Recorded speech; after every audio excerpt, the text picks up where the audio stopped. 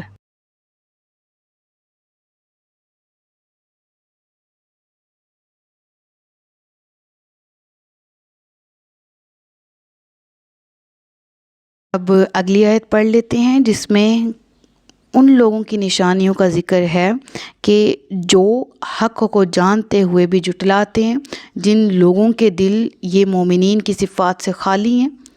اور اس آیت کو پڑھتے ہوئے بظاہر ذکر تو اس میں ان کفار کا ہے جنہوں نے رب العالمین سے عہد کیے، اور یہود و نصارہ کا ہے کہ جنہوں نے عہد کیے نبی آخر الزماں آئیں گے تو ہم ایمان لائیں گے، لیکن وہ عہد توڑتے رہے۔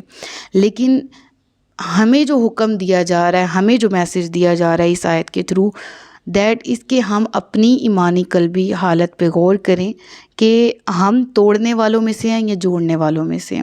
جوڑنے والوں کا ذکر ہم نے پڑھ لیا، اب کاٹنے والوں کا ذکر پڑھتے ہیں۔ اور الذین ینقضون عہد اللہ، وہ لوگ جو توڑتے ہیں اللہ کا عہد اس کے پختہ ہونے کے بعد اور کاٹتے ہیں اسے جسے حکم دیا اللہ نے جوڑنے کا۔ وَيُفْسِدُونَ فِي الْأَرْضِ، اور فساد کرتے ہیں زمین میں، یعنی جو اپوزٹ بات تھی، جو سیدھا حکم تھا، جنہوں نے اطاعت کی ان کے لیے جنات عدن کا ذکر کیا گیا، باغات ہمیشگی کے، فرشتوں کی سلامتی ہوگی ان کے صبر کی وجہ سے، ان کے لیے عقبی الدار، فنعم عقبی الدار، یہ انہیں کہا جائے گا۔ جبکہ جو توڑتے ہیں ان کے لیے کیا ہے کہ وہ زمین میں فساد کرتے ہیں، اولئک لہم اللعنۃ ولہم سوء الدار۔ تو کیا ذکر ہوا یہاں پر کہ آیت کا خلاصہ آپ کے سامنے کہ جو لوگ اللہ پر ایمان لانے کا اعتراف کر کے اور ایمان لانے کا عہد قبول کر کے اللہ تعالیٰ کے اس حکم کی مخالفت کرتے ہیں، اور اللہ نے جو صلہ رحمی کرنے اور رشتہ داری جو جوڑنے کا حکم دیا اسے توڑتے ہیں، کفر اور گناہوں کا ارتکاب کر کے زمین میں فساد پھیلاتے ہیں، ان کے لیے قیامت کے دن اللہ تعالیٰ کی رحمت سے دوری ہے۔ فلعنۃ اللہ اللہم لا تجعلنا منہم، اور ان کے لیے برا گھر یعنی جہنم ہے جس میں وہ ہمیشہ رہیں گے۔ استغفر اللہ۔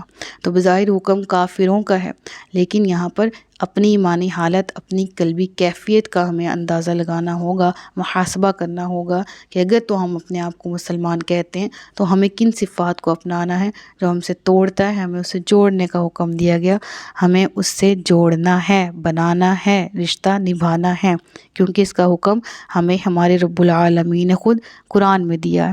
تو آگے ارشاد ہوا اللہ یبسط الرزق لمن یشاء ویقدر وفرحوا بالحیاۃ الدنیا وما الحیاۃ الدنیا الا متاع الغرور۔ ارشاد ہوا کہ اللہ جس کے لیے چاہتا ہے رزق وسیع کر دیتا ہے اور تنگ کر دیتا ہے۔ کافر دنیا کی زندگی پر خوش ہو گئے، حالانکہ دنیا کی زندگی تو آخرت کے مقابلے میں ایک حقیر سی شے ہے، یعنی آخرت کے مقابلے میں تھوڑا سامان ہے۔ تو اس آیت میں اب کس چیز کا ذکر کیا گیا؟ سب سے پہلے سورہ شورى کی آیت نمبر دیکھ لیتے ہیں 27، اور اس کو ریلیٹ کرتے ہیں اس آیت سے۔ اللہ فرماتا ہے میں جس کو چاہتا ہوں رزق وسیع کر دیتا ہوں، جس کو چاہتا ہوں تنگ کر دیتا ہوں۔ اب اس کی ریزن کیا ہے ہمارے سامنے پیش کر دی گئی۔ ترجمہ دیکھیں، اور اگر اللہ اپنے سب بندوں کے لیے رزق وسیع کر دیتا تو ضرور زمین میں فساد پھیلاتے، سارے ہی امیر ہو جاتے تو ہمارے کپڑے بنانے والا کون ہوتا؟ ہم نے یہ جو لباس پہنا ہے یہ سلائی کرنے والا کون ہوتا؟ ہم نے جو جوتا پاؤں میں پہنا ہے اس کے بنانے والا کون ہوتا؟ اگر ہر کسی کے پاس کوئی ضرورت ہے ہی نہیں، ہر کوئی ہی صاحب استطاعت ہے، صاحب حیثیت ہے، ہر کسی کے پاس اپنا ہے، سونے چاندی کی کانیں ہیں اور وسیع رزق ہے اللہ کا دیا ہوا، تو پھر کون کس کے کام آئے گا؟ کون کس کا گھر بنائے گا؟ کون کسی کے لیے بیٹھنے کے لیے یہ صوفے، کرسی، چیئر، بیڈ اور یہ ساری چیزیں، یعنی ہر شخص جو اپنے اپنے کام پہ لگا ہوا ہے وہ اپنے کام کی اجرت لیتا ہے، کوئی کسی سے کے کام کر رہا ہے، کوئی کسی سے کام لے رہا ہے، یہ سب اللہ کی حکمتیں ہیں۔ رب فرماتا ہے میں سب کو برابر کر دوں تو یہ زمین میں فساد کریں۔ ہم لوگ اپنے برابر کا برداشت کرتے ہیں؟ کبھی بھی نہیں۔ اور اگر ہم کہیں جی ہم کر سکتے ہیں تو بتائیں کہ اگر سامنے والا بھی آپ کے برابر ہی ہے تو بنائے گا کون؟ پہنے گا کون؟ استعمال کون کرے گا؟ وہ آپ کو کہے گا کہ آپ بنائیں، آپ اس سے ایکسپیکٹ کر رہے ہوں گے کہ یہ بنائیں۔ تو ٹھیک ہے، میں مثال اس لیے دنیاوی طور پر ریلیٹ کر کے دے رہی ہوں تاکہ اس سے آپ کو سمجھنا آسان ہو، ٹھیک ہے؟ تو کوئی اسٹیٹس کے لحاظ سے کسی سے اونچا اور کوئی نیچا ہوتا ہے، اور میں اس میں یہ نہیں کہہ رہی کہ یہاں پر ایمان کا کوئی عمل دخل ہے، ایک دنیاوی فیکٹ کی بات کر رہی ہوں، اور دیٹ از کہ میں ایمان کے اسٹیٹس کی نہیں بات کر رہی، وہ اللہ تبارک و تعالیٰ فیصلہ کرنے والا ہے کہ کس کے قلب میں کتنا ہے اور کس نے اپنا کس لحاظ سے انکریز کرنا ہے۔ میں یہاں پہ اس اصول کی بات کر رہی ہوں جس اصول کا ذکر اس آیت میں کیا گیا، اور وہ کیا ہے کہ انسان میں کوئی ایسا ہے تیرے ہی انداز، غریبی و امیری دیتا ہے کوئی اور، کوئی مانگ رہا ہے۔ تو آج جو ضرورت مند ہے وہ اس چیز سے سیکھے گا، اللہ سے دعا کرے گا اللہ مجھے اپنی جناب سے مزید زیادہ عطا کر، کل کو میں جس طرح جس ضرورت سے میں گزرا ہوں اس جیسے ہزاروں جو بھی جتنے بھی ضرورت مند ہیں ان تمام کی ضرورت پورا کر سکوں۔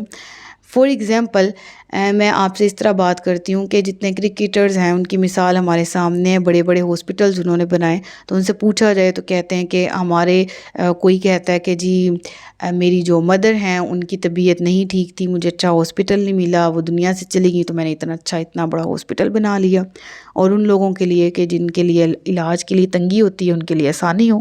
تو ایک وقت تھا کہ وہ ضرورت مند تھے، دوسرا وقت آیا کہ انہوں نے دوسروں کی ضرورت پوری کرنا شروع کر دی۔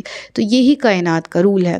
یہاں میں نے ایک مثال دی ہے، یہاں پر ایسے بے شمار علماء کرام کی مثالیں موجود ہیں، بے شمار ایسے صالحین لوگوں کی، ایسے نیک اور اچھے لوگوں کی مثالیں دنیا میں موجود ہیں جنہوں نے ایک وقت تنگ دیکھا، اس کے بعد جب ان کے دن بدلے تو انہوں نے اسی برائی کا خاتمہ کرنے کے لیے، اسی ڈیفیشنسی پر قابو پانے کے لیے، اس کو ختم کرنے کے لیے اپنا پازیٹیو رول پیش کیا معاشرے کے سامنے۔ تو یہی اللہ قرآن میں کہتا ہے میں جس کو چاہتا ہوں دیتا ہوں، میں جس کو چاہتا ہوں نہیں دیتا، اور جس کو نہیں دیتا وہ اس کے لیے بھی آزمائش ہے، جس کو دیتا ہوں اس کا رزق اس کے لیے آزمائش ہے۔ تو میں آزماتا دونوں طریقے سے ہوں، اور ایسا بھی ہے آج کوئی کسی کے پاس ہے تو وہ بھی آزمایا جا رہا ہے، جس کے پاس نہیں ہے وہ بھی آزمایا جا رہا ہے۔ لہٰذا ہمیں اپنے اپنے حصے کی آزمائش جو ہمیں درکار ہے اس پہ پورا اترنے کی اللہ سے توفیق مانگنی چاہیے، اور بہتر طریقے سے اپنا رول اس کائنات میں پلے کرنے کی کوشش کرنی چاہیے۔ پھر آگے پڑھ لیتے ہیں وَفَرِحُوا بِالْحَيَاةِ الدُّنْيَا، اور بھی کہا وَمَا الْحَيَاةُ الدُّنْيَا إِلَّا مَتَاعُ الْغُرُورِ، یعنی کافر جو ہیں وہ دنیا کی زندگی پر خوش ہو گئے، حالانکہ یہ تو دھوکے کا سامان ہے۔ یعنی مشرکین پر جب اللہ تعالیٰ نے رزق وسیع فرمایا تو انہوں نے شر پھیلانا شروع کر دیا، وہی ہوا جس طرح ریلیٹ کیا میں نے سورہ شورى کی آیت سے، وہ تکبر میں مبتلا ہو گئے، حالانکہ دنیا کی زندگی آخرت کے مقابلے میں ایک حقیر سی شے ہے۔ تو معلوم کیا ہوا ہمیں ان آیات سے؟ یہ کہ دنیاوی نعمتوں پر فخریہ خوش ہونا کفار کا طریقہ ہے۔ ہاں ہم شکر ضرور ادا کر سکتے ہیں دنیاوی نعمتوں پر، فخر نہیں کر سکتے کیونکہ ہمارا کچھ نہیں ہے، ٹھیک ہے؟ اور جو اللہ عز و جل ہے اس کے شکریہ کے طور پر خوش ہونا مومنوں کا طریقہ ہے۔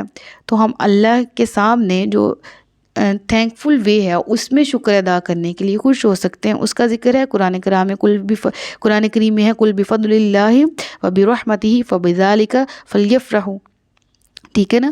جو مومنین ہیں وہ اللہ کے فضل اور اس کی رحمت پر ہی خوش ہوتے ہیں. ٹھیک ہے. اور اسی اللہ نے اس آیت میں فرمایا اللہ کے فضل اور اس کی رحمت پر ہی خوشی منانی چاہیے. تو خوشی منانا جائز ہے، اور کسی بھی طرح سے، کسی بھی طریقے سے کوئی بھی بلیسنگ دنیاوی طور پر ملی اس کو سیلیبریٹ کرنا بھی جائز ہے. ٹھیک ہے. اور شرعی حدود کے اندر رہتے ہوئے اللہ کی مخلوق کو کھانا کھلا لیں، اللہ کی مخلوق میں کسی کے کام آ جائیں، اللہ کے نام پر اللہ کی راہ میں کوئی کچھ لگا دیں تاکہ اللہ بھی اس سے راضی ہو جائے آپ کے عمل سے.